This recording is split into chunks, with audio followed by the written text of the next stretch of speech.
The courage to be disliked, नापसंद होने का साहस, इचारो किशिमी और फुमिताके कागो द्वारा लिखित एक महत्वपूर्ण पुस्तक है जो एल्फ्रेड एडलर के मनोविज्ञान पर आधारित है। यह पुस्तक एक दार्शनिक और एक युवा के बीच गहन बातचीत के रूप में प्रस्तुत की गई है, जहां दार्शनिक युवा को एडलरियन सिद्धांतों के माध्यम से खुशी और स्वतंत्रता प्राप्त करने के तरीके बताए गए हैं। पुस्तक का केंद्रीय विचार ये है कि हमारा अतीत हमारे वर्तमान को नियंत्रित नहीं करता और हम अपनी खुशी और जीवन के लिए स्वयं खुद ही जिम्मेदार हैं। ये पुस्तक हमें दूसरों की अपेक्षाओं और अनुमोदनों की बजाय अपनी शर्तों पर जीने का साहस सिखाती है। एडलरियन मनोविज्ञान हमें यह समझने में मदद करता है कि हमारी परेशानियां अक्सर हमारे रिश्तों से उत्पन्न होती हैं और उन्हें हल करने का तरीका खुद को बदलने में निहित है, न कि दूसरों को।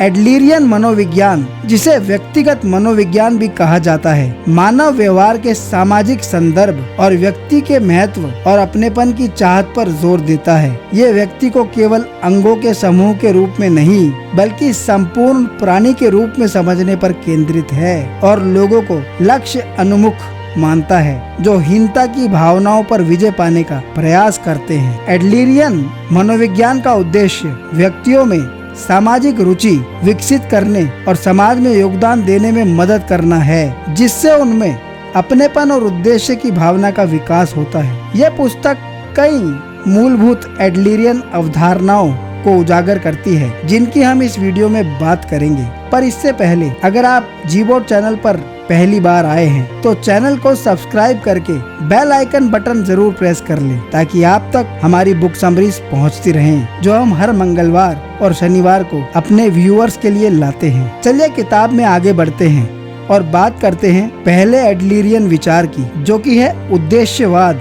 बनाम कारणवाद, यानी कि टेलियोलॉजी वर्सेस इटियोलॉजी। इटियोलॉजी पूछती है ऐसा क्यों हुआ। एक्चुअली ये अतीत और किसी विशेष परिणाम की ओर ले जाने वाली घटनाओं की श्रृंखला पर आधारित है। वहीं टियोलॉजी पूछती है ये किस लिए है या इसका उद्देश्य क्या है। ये इच्छित परिणाम या कार्य पर केंद्रित होती है। यह पुस्तक इस आम धारणा को चुनौती देती है कि हमारे वर्तमान व्यवहार का कारण हमेशा हमारे अतीत के अनुभव होते हैं। इसके बजाय ये फिलॉसफी ये तर्क देती है कि हमारे पास अपने कार्यों और भावनाओं को करने के लिए एक उद्देश्य होता है। उदाहरण के तौर पर यदि कोई व्यक्ति गुस्से में है तो वो गुस्से में इसलिए नहीं है क्योंकि अतीत में उसके साथ कुछ बुरा हुआ था, बल्कि वो गुस्से में इसलिए है क्योंकि वो गुस्से को एक साधन के रूप में इस्तेमाल कर रहा है ताकि वो अपनी बात मनवा सके या किसी विशेष उद्देश्य को प्राप्त कर सके। एडलर के अनुसार हम अपने अनुभवों से निर्धारित नहीं होते, बल्कि हम उनसे सीखकर उन पर अपना दिमाग लगाकर उन्हें अर्थ देते हैं। तो जरूरी है कि आप जीवन में अतीत को छोड़कर अपने उद्देश्यों पर काम करें। ये किताब का पहला विचार है। एडलरियन फिलॉसफी का दूसरा विचार है हीनता की भावना, यानी कि इंफीरियोरिटी कॉम्प्लेक्स और श्रेष्ठता की खोज, यानी कि परस्यूट ऑफ सुपीरियोरिटी। पुस्तक बताती है कि हीनता की भावना कोई वास्तविक यानी कि कोई असली कमी नहीं है, बल्कि ये एक व्यक्ति पर यानी कि इंडिविजुअलिस्टिक धारणा है जो कि दूसरों से अपनी तुलना करने से पैदा होती है। एडलर के अनुसार हर व्यक्ति में सुपीरियर होने की स्वाभाविक इच्छा होती है, खुद को बेहतर बनाने और अपनी सीमाओं को पार करने की इच्छा। हीनता की भावना तब उत्पन्न होती है जब व्यक्ति असलियत छोड़कर अनरियल चीजों में कैद हो जाता है। महत्वपूर्ण ये नहीं है कि आपके पास जीवन में क्या है, बल्कि असली महत्व इस चीज का है कि आपके पास जो है आप उस चीज का उपयोग कैसे करते हैं। समय हर किसी के पास 24 घंटे का ही है। कोई बन जाता है, कोई बिगड़ जाता है। तो अगर आप किसी इंफीरियोरिटी कॉम्प्लेक्स के शिकार हैं तो उसे अपने अतीत का नाम देना बंद कीजिए और उस इंफीरियोरिटी कॉम्प्लेक्स की सोच को अपने अंदर चल रही सुपरमेसी की चाहत में तब्दील कर दीजिए। इस तरह आप अपनी कमजोरी को अपनी शक्ति बना लेंगे। एडलरियन फिलॉसफी का तीसरा विचार है सेपरेशन ऑफ टास्क्स, यानी कि कार्यों का पृथक्करण। यह एडलरियन मनोविज्ञान की सबसे क्रांतिकारी अवधारणाओं में से एक है। इसका मतलब है कि हमें यह पहचानना चाहिए कि कौन सा कार्य हमारा है और कौन सा दूसरों का। हमें दूसरों के कार्यों में हस्तक्षेप नहीं करना चाहिए और ना ही दूसरों को हमारे कार्यों में हस्तक्षेप करने देना चाहिए। उदाहरण के लिए एक छात्र यानी कि स्टूडेंट का काम है पढ़ना और कड़ी मेहनत करना, अच्छे अंक देना या न देना शिक्षक का काम है, तो छात्र को चाहिए बिना रिजल्ट की चिंता किए अपने काम पर ध्यान दे, इस चीज पर नहीं कि नंबर कैसे आएंगे, चेकिंग कैसे होगी।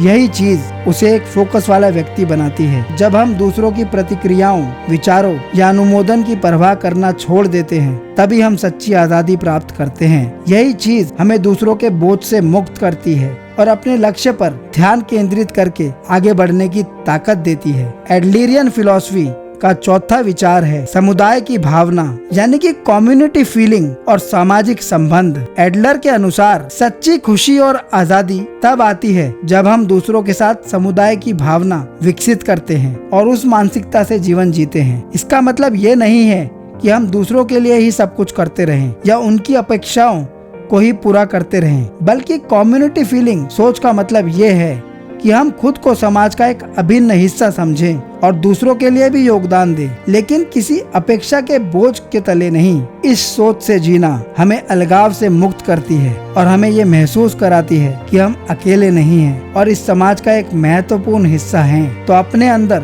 अलग होने की फीलिंग कभी आने न दें। हमेशा अपने आप को समाज से जोड़े रखने की कोशिश कीजिए, पर साथ ही इस बात का ध्यान रखिए कि इसके लिए आपको किसी के दबाव में नहीं आना, ना ही इस प्रक्रिया को बहुत समझकर करना है। इस चीज को खुले दिल से आजादी के साथ करिए। चलते हैं एडलरियन फिलॉसफी के 5वें विचार की ओर, जो कि इस पुस्तक का टाइटल भी है, जो कि है the courage to be disliked, नापसंद किए जाने का साहस। तात्पर्य ये है कि साहसी बनो।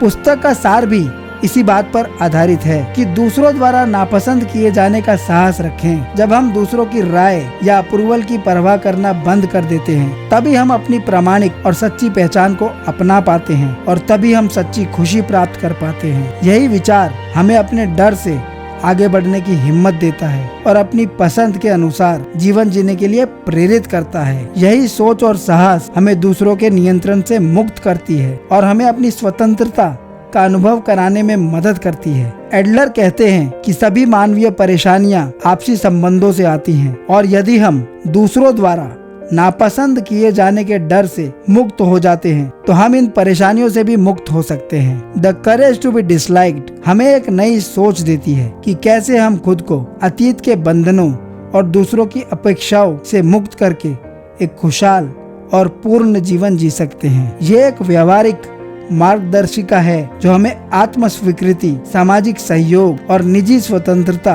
की दिशा में आगे बढ़ने के लिए प्रेरित करती है। तो इस पद्धति को अपने जीवन शैली का हिस्सा बनाइए। इस किताब में बहुत सी ऐसी बातें हैं जो आपके दिमाग को सोचने के लिए मजबूर करती हैं कि कहाँ आप जीवन में लैग कर रहे हैं और क्या उनके कारण हैं। तो बस इसे सुनकर अनसुना मत कीजिए। जो चीजें आपको लग रहा है कि आप गलत तरीके से हैंडल कर रहे हैं जीवन में, उन पे ध्यान दीजिए और उनमें चेंज लाने की कोशिश कीजिए। कोई व्यक्ति अपनी सोच से बड़ा नहीं बन सकता। जितनी उसकी सोच होगी उतना ही वो आगे बढ़ सकता है। तो अपनी सोच पर काम कीजिए, ये सोचकर नहीं कि दूसरे व्यक्ति को बुरा लगेगा। जब आप पूर्णतः अपनी सोच पर काम करेंगे, जो आप दिल से सोचते हैं उस पर काम करेंगे, तब आप देखेंगे दुनिया की कोई शक्ति आपको बड़ा बनने से नहीं रोक पाएगी। दोस्तों, उम्मीद करते हैं आपको आज की हमारी बुक समरी पसंद आई होगी। तो सबसे पहली चीज तो इन बातों को अपने जीवन में अमल में लाइए। दूसरी चीज,